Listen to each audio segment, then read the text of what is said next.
Sa mga video na inilabas ng AFP, makikita at maririnig ang tensyon sa pagitan ng China Coast Guard at mga sundalong Pilipino sa kasagsagan ng resupply mission sa Ayungin Shoal noong Lunes. Bukod sa pagpapatunog ng sirena, nagpakawala pa ng tear gas ang China Coast Guard at tuloy-tuloy sa pagbabantang sasaktan ang ating mga tropa.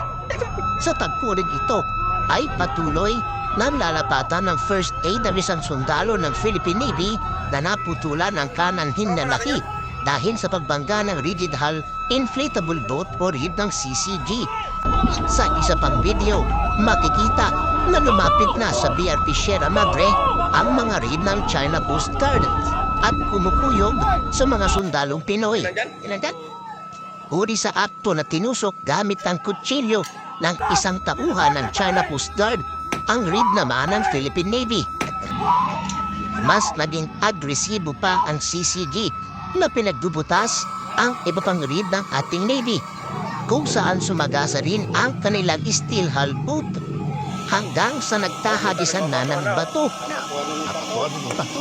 Tuloy-tuloy ang agresibong aksyon ng China Coast Guard hanggang sa nagkakapisikalan na gamit ang kanilang mga hawak na polo at sibat. Pilit ding hinahatak ng kanilang mga tauhan ang isang lubid na kanilang itinali sa RIB ng Navy. Sa pool din sa video ang pagkuha sa isang bag.